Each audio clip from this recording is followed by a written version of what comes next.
Halo, selamat pagi teman-teman semua di mana saja berada. Semoga teman-teman selalu sehat, selalu dilindungi oleh Yang Maha Kuasa.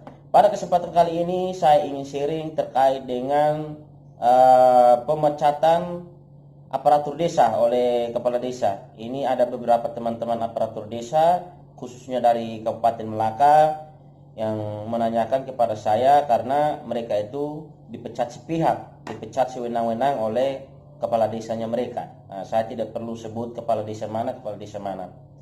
Nah, intinya pemecatan terhadap aparatur desa itu sepihak, sewenang-wenang oleh kepala desa.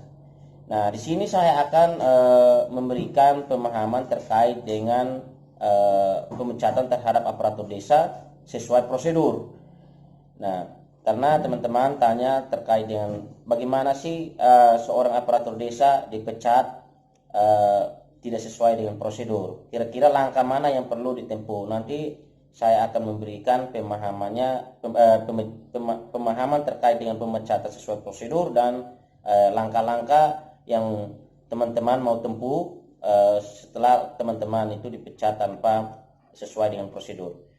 Nah, teman-teman, aparatur desa itu diangkat berdasarkan undang-undang, ya, Undang-Undang Nomor 6 tentang Undang-Undang Nomor 6 tahun 2014 tentang desa, dan diatur juga di peraturan pemerintah peraturan Menteri Dalam Negeri Nomor 83 tahun 2015 tentang pengangkatan dan pemberhentian perangkat desa. Nah, sebagaimana diubah dalam peraturan Menteri Dalam Negeri Republik Indonesia Nomor 67 tahun 2017. Nah, teman-teman, bagaimana sih teman-teman itu diberhentikan tidak sesuai dengan prosedur? Nah, kalau ketika kita bicara terkait dengan undang-undang, maka di sini di dalam peraturan Menteri Dalam Negeri Nomor 83 diubah dengan peraturan Menteri Nomor 6 tahun 2000 Nomor 67 tahun 2017, maka teman-teman itu diangkat sesuai prosedur, ya, karena di dalam peraturannya bicara seperti itu. Nah, bagaimana seorang kepala desa memecat aparatur desanya tidak sesuai dengan prosedur? Nah, ini saya akan memberikan pemecatan aparatur desa sesuai prosedur. Nah, aparatur desa itu kalau ketika dipecat oleh kepala desa, maka harus dipertanyakannya kalau ketika tidak ada surat pemberhentian. Nah, karena seharusnya pemecatan aparatur desa oleh kepala desa harus ada surat teguran sebelumnya, surat SP1, SP2, kenapa orang itu diberhentikan, apakah alasan orang itu diberhentikan dari aparatur desa itu harus terarah, umpamanya dia itu melanggar apa di desa itu, umpamanya dia tidak masuk kantor, dia lalai dalam tugas, umurnya sudah melebihi dari itu untuk dijadikan aparatur desa, atau orang tersebut kena sanksi pidana. Nah, itu baru ada alasan-alasan tertentu itu yang harus perlu jadi rujukan untuk aparatur desa itu dipecat, teman-teman.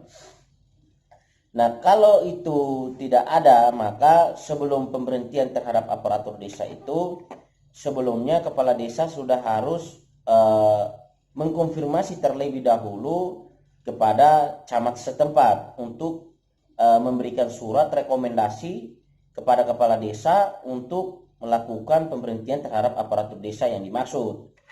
Nah, kalau teman-teman itu diberhentikan tidak sesuai dengan prosedur tanpa surat keputusan dari pemerintah desa, maka teman-teman mempunyai hak penuh untuk mengajukan surat pengaduan atau surat laporan kepada camat setempat, meminta camat setempat untuk memanggil kepala desanya agar segera mengklarifikasi terhadap pemecatan tersebut.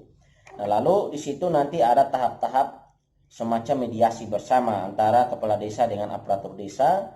Nah, kalau tidak ada hasil, ya, tidak ada hasil untuk mediasi itu, maka yang punya kewenangan penuh itu camat setempat untuk mengeluarkan surat rekomendasi kepada tingkat kabupaten. Nanti masalah ini diselesaikan di tingkat pemerintah kabupaten. Nah, itu prosedurnya. Nah, lalu langkah-langkah apa yang perlu teman-teman tempuh juga? Teman-teman juga punya hak ya untuk mengajukan gugatan ke PT UN, teman-teman. Bisa mengajukan gugatan ke PT UN untuk meminta membatalkan surat SK keputusan yang dikeluarkan kepala desa karena tidak sesuai prosedur itu ya, atau cacat prosedur suratnya itu. Jadi teman-teman juga bisa mengajukan ke PT UN untuk meminta membatalkan. Nah, di situ nanti ada sanksi-sanksi macam-macam. Umpamanya sanksi ya nama baiklah, sanksi ganti rugi, itu ada hak-hak pemulihan. Nah, itu bisa teman-teman tempuh sesuai jalur PT UN kalau pemecatan itu tanpa prosedur.